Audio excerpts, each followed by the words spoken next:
आतंकवाद को इसलिए पाल पोस रहे थे ताकि इनकी अरबों खरबों की दुकान चलती रहे। आतंकवाद अब अपनी अंतिम सांसें गिन रहा है। ये तीनों खानदान जम्मू कश्मीर को दशक तक बर्बादी देने के जिम्मेदार है। जम्मू कश्मीर में इन तीन खानदानों ने मिलकर आप लोगों के साथ जो किया है वो किसी पाप से कम नहीं है। जो पत्थर पहले पुलिस और फौज पर फेंकने के लिए उठते थे, उन पत्थरों से नया जम्मू कश्मीर बन रहा है।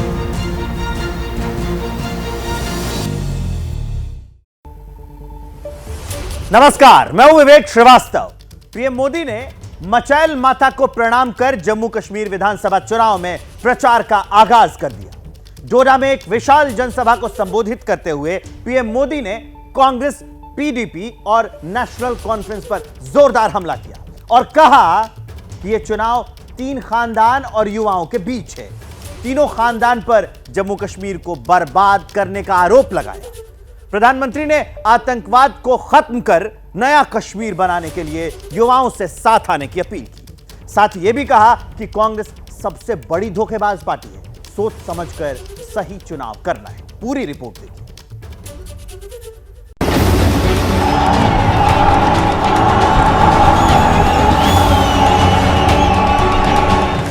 10 साल बाद जम्मू कश्मीर में विधानसभा चुनाव। आतंकवाद, अनुच्छेद 370 और नए जम्मू कश्मीर के मुद्दों को लेकर सियासी माहौल गर्म है, लेकिन मोदी ने इस चुनाव में नया मुद्दा खड़ा कर दिया है। प्रधानमंत्री नरेंद्र मोदी ने डोडा की रैली में विपक्ष को निशाने पर लेते हुए कहा कि जम्मू कश्मीर में इस बार का चुनाव तीन खानदानों और यहां के नौजवानों के बीच है। यहां पंचायत के चुनाव 2000 के बाद नहीं हुए थे। यहां बीडीसी के चुनाव कभी भी नहीं हुए थे। डीडीसी के चुनाव भी कभी नहीं हुए थे। दशकों तक यहां परिवारवाद ने यहां के बच्चों को, यहां के होनहार नौजवानों को आगे नहीं आने दिया। पीएम ने कहा कि जम्मू कश्मीर में जो कुछ भी नया और बेहतर बदलाव दिख रहा है, उसके पीछे केंद्र की सरकार है। यहां लोकतंत्र को मजबूत करने के लिए उठाए गए कई कदमों का जिक्र किया। 2014 में सरकार में आने के बाद मैंने जम्मू कश्मीर में नौजवानों की नई लीडरशिप को आगे लाने का प्रयास किया है।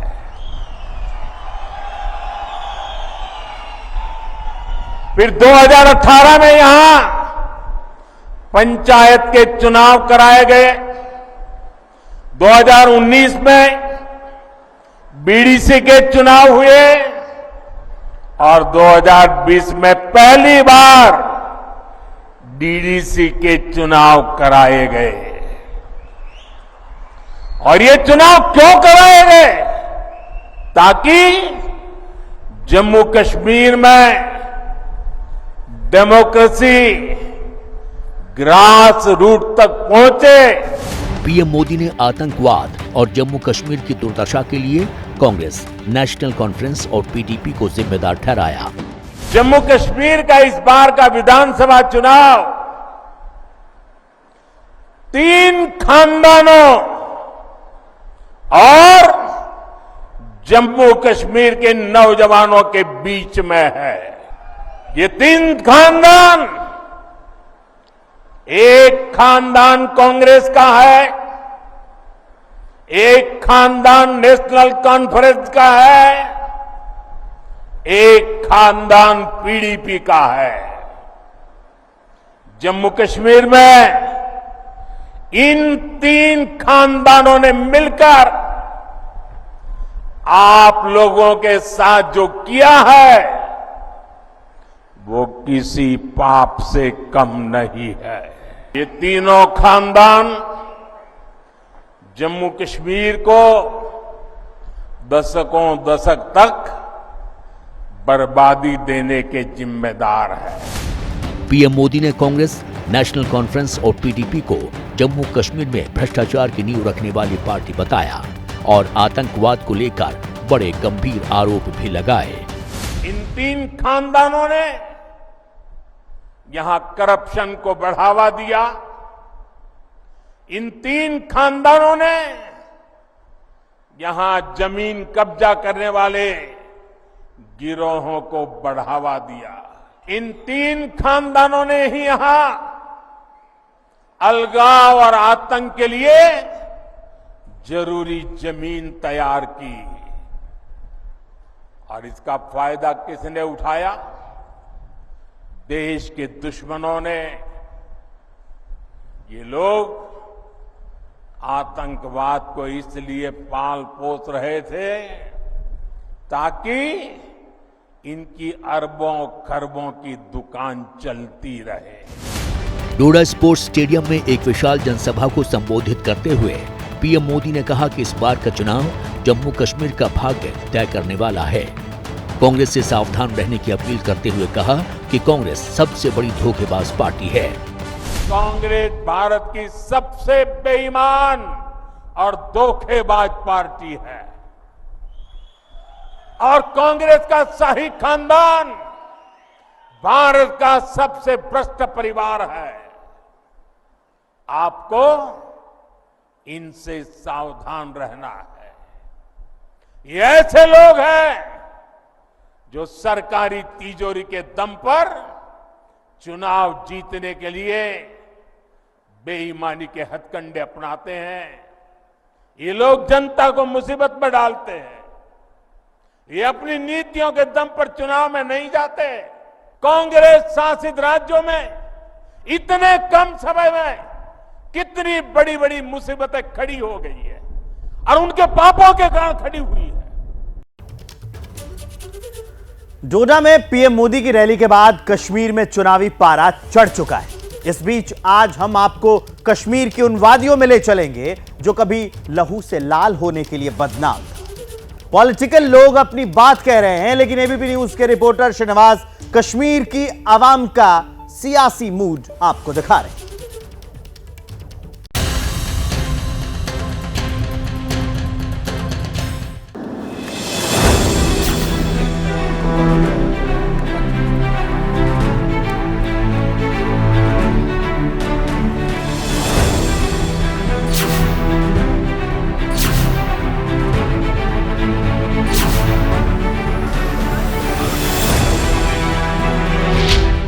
खूबसूरत वादियां,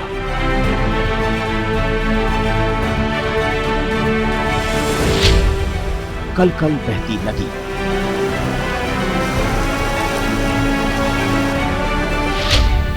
और चमचमाती सड़कें।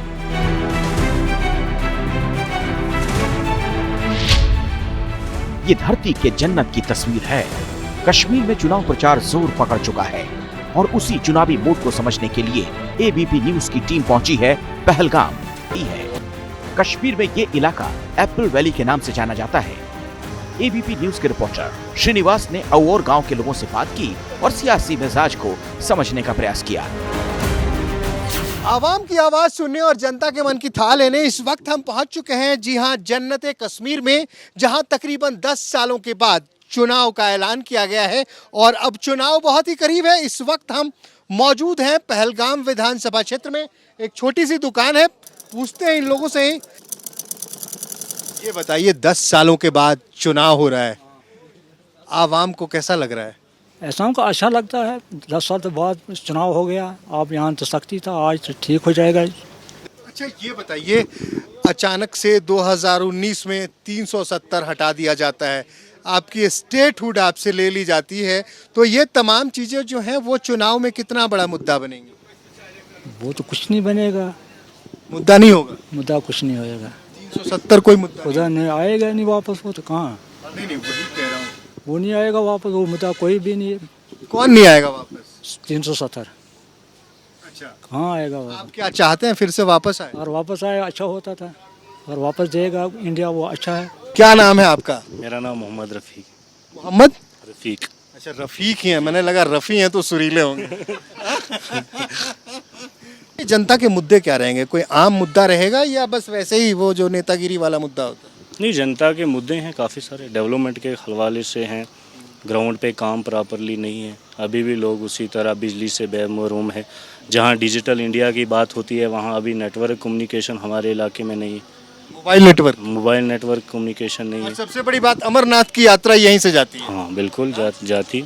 एक वक्त देखा गया, खास करके साउथ कश्मीर का ये इलाका है, पत्थरबाजी की घटनाएं होती थीं। कई युवाओं को फिर पैलेट गन का इस्तेमाल होता था, कई घायल हुए, कई मारे भी गए। तो क्या अब उसमें युवा जो हैं अब उस रास्ते से हटे हैं या अभी भी उस तरह की कोई चीज़ें चल रही हैं युवाओं के मन में? अगर आप सर देखोगे 5 अगस्त 2019 के बाद यहाँ तो बहुत हालात बदले हैं।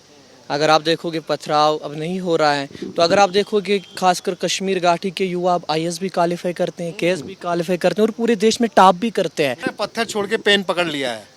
देखो सर, लग रहा है कि वो हालात बदले हैं, तो इस पे कमेंट मैं नहीं कर सकता हूँ। अलबत्ता ये मैं कहूँगा कि पूरे देश में जम्मू कश्मीर के बच्चे अब टॉप करते हैं। साफ है, यहाँ आवाम विकास और अमन की चाहत रखती है। जब हमारी टीम आगे बढ़ी तो सड़क के किनारे सेब के बाग दिख रहे थे।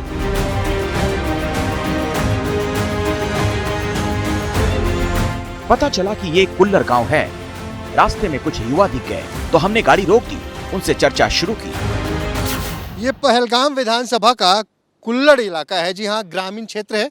और अगर आपको आवाम की आवाज़ सुननी है, उनके दिल की बात सुननी है, तो पहुंचना होगा कहाँ? ग्रामीण क्षेत्रों तक। साउथ कश्मीर का इलाका है, बहुत कहा गया, बहुत सुना गया। आपके इलाके से 2 मुख्यमंत्री भी हुए, इस इलाके की बहुत कहानियाँ हुई कि साउथ कश्मीर है, आराम से जाना, संभल कर जाना। अब कैसा है साउथ कश्मीर? अभी बिल्कुल बहुत अच्छा है। पिछले कुछ सालों से टूरिज़्म भी बहुत अच्छा रहा, बहुत अच्छी हालात भी है और टूरिस्ट का फ्लो भी बहुत ज़्यादा है। तो ये हालात बदल कैसे गए? हालात कैसे कहेंगे हम, कैसे बदले? लोगों ने भी इसमें पहल की, गवर्नमेंट ने भी पहल की और हमारे LG साहब ने भी पहल की इसमें, तो सबके कोशिशों की बाद ये हालात बदले हैं। मैं ये कहना चाहूँ तो मेरा पर्सनल ओपिनियन है कि 370 के बाद चीज़ें अच्छी ही हुई तो ख़राब नहीं हुई। उसके बाद चीज़ें अच्छी हुई 370 के बाद हमारी। मैं ये क्या कहूँगा आपसे कि नितिन गडकरी जी ने जैसे रोड्स की डेवलपमेंट यहाँ पे की है, बहुत अच्छा काम किया है, हम उनको थैंक यू कह रहे हैं। कह रहे हैं कि आपके यहाँ जन्नत में तो एकदम बाहर आई हुई है। जन्नत में तो जहन्नम ही बन गया ये भाई साहब तो कह रहे हो। 2019 से, क्योंकि मुझे पता है कि क्या जो यहाँ का अखरोट है वो पूरा क्रैश हुआ है, यहाँ का फाइनेंशियल मतलब लॉस हुआ है पूरा। जो एप्पल है, अगर हिमाचल का नहीं होगा एप्पल तो कश्मीर वो भी इसमें भी लॉस होगा। कश्मीर का एप्पल तो मस्त होता है, एकदम जूसी। अब नहीं, वो सही बात है। कश्मीर का एप्पल तो मशहूर है, जिस तरह नागपुर का संकर भी है, मगर वो एप्पल नहीं रहा। और कश्मीर के नेता कैसे हैं? सेब तो बड़े अच्छे नेता कैसे हैं? नेता तो बस इलेक्शन तक ऐसे ही रहेगा, फिर तो नजर नहीं आएगा। क्या करते हैं आप? क्या करते हैं, खेती बाड़ी सर कर रहे हैं। क्या खेती करते हैं? बस करते थे सेब की। सेब की करते थे, तो अब नहीं करते? अभी भी करते हैं, लेकिन उसको उसमें रहा ही क्या है। क्यों? क्योंकि जो सेब बाहर से मंगाया है, जो बाहर इंपोर्ट एक्सपोर्ट से यहाँ सेब आते हैं, हमारे जन्नत के सेबों का कचरा बन गया। कचरा बन गया? कचरा बन गया। आपके यहाँ की, जो आप कह रहे हैं कि वो गद्दार है, लेकिन आपके यहाँ की जो महबूबा हैं, हाँ, मुफ्ती, वो तो उन्हीं के साथ थी। 3 साल कुर्सी जमाई, 2.5 साल। महबूबा वो तो हम मानते हैं, महबूबा ने उसको कश्मीर दिखाया है। पहले तो बीजेपी को नॉलेज नहीं थी कश्मीर में क्या है, तो हम वो दोष महबूबा को भी दे रहे हैं। तो नाराजगी है क्या? जो बिल्कुल महबूबा से नाराजगी है आज। पहलगाम में PDP से शब्बीर अहमद सिद्दीकी, अपनी पार्टी के रफी अहमद मीर, नेशनल कॉन्फ्रेंस से अल्ताफ अहमद उम्मीदवार हैं। अल्ताफ यहाँ से 2014 में चुनाव जीते थे। कश्मीर के आवाम के दिल को टटोलते हुए इस वक्त हम ये कौन सा इलाका है चाचा? लेवर साउथ कश्मीर, पहलगाम विधानसभा। ये बताइए कश्मीरी क्या चाह रहे हैं, दिल में क्या है, आवाज क्या आ रही है? अमन चाहती है, अमन चाहती है। ये धोखाबाजी है, चुनाव है ना वो धोखाबाजी है। हम देता साथ पीडीपी भी, अपनी भी, नेशनल भी, आदमी एक ही है। ये धोखा है इस मुल्क में, ये धोखाबाजी है। मतलब एनसीपी पीटीपी कोई भी आदमी एक ही है, को धोखा करना है। ये भागते आ रहे थे खेतों से? नहीं, मैं यहाँ तो बाग में अभी आया। कौन सा बाग है? यहाँ तो सेब का बाग है। ये तो पूरी एप्पल वैली। हाँ, ये तो एप्पल वैली है। हाँ, एप्पल वैली। तो फिर नोट भी खूब आ रहे होंगे? नहीं, कहाँ से आया था? तो कम रेट ही भी आता है, इसको रेट तो बराबर नहीं आता। नोट तो नहीं आ रहा, लेकिन आता है, लेकिन काम आता है। वो कुछ चुनाव के मुद्दे हैं। हाँ। कुछ किया सिर्फ सेब अखरोट ही है। नहीं, चुनाव के बारे में क्या बताऊंगा। यहाँ तो डेवलपमेंट होना चाहिए और कुछ नहीं। अच्छा। हाँ, डेवलपमेंट के लिए हम वोट डालते हैं। यहाँ पे जो एग्ज़ाम होते हैं उनमें धांधली बहुत होती है।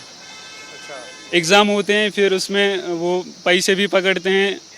हाँ, नौकरी देने में। हाँ, रिजल्ट आया, कुछ ऐसे एग्ज़ाम भी थे जिनमें रिजल्ट आया उसके बाद भ्रष्टाचार भी। हाँ, बहुत हैं, बहुत। वो एग्ज़ाम के बाद उनका रिजल्ट भी हो और फिर कैंसिल हो गए। हंगामा। और यहाँ पे जो ये इलेक्शन के मसले हैं, यहाँ पे ज़्यादातर डायनेस्टिक रूल ये बन गए। डायनेस्टिक? हाँ, अगर हम देखेंगे पीडीपी का उसका पहला था वो मुफ्ती से, उसके बाद उसकी जो बेटी आई महबूबा, और अब उसकी बेटी इल्तिजा थी। ये सिर्फ ये just like just this dynastic rule, यही यहाँ पे फॉलो हो रहे हैं। और डेवलपमेंट यहाँ पे कुछ नहीं है, डेवलपमेंट यहाँ पे जीरो है। तो आज हम पहलगाम में थे और आज हम यहाँ आवाम की आवाज को समझने के लिए मौजूद थे, और खासकर ये साउथ कश्मीर का इलाका है जिसके बारे में बहुत बातें की गई। एक वक्त था जब मैं यहाँ पे पहुँचा तो जो चाचा मिले उन्होंने कहा कि हमें सबसे पहले कुछ चाहिए तो वो चाहिए अमन। और आज की तारीख में यहाँ पे लोग कह रहे हैं कि हालात नॉर्मल हैं, लेकिन अगर हालात नॉर्मल हो गए तो आगे क्या चाहिए? अब रोजगार और विकास की बात की जा रही है। चलिए अगले एपिसोड में फिर किसी और विधानसभा में चलेंगे और आपको सुनाएंगे आवाम की आवाज़।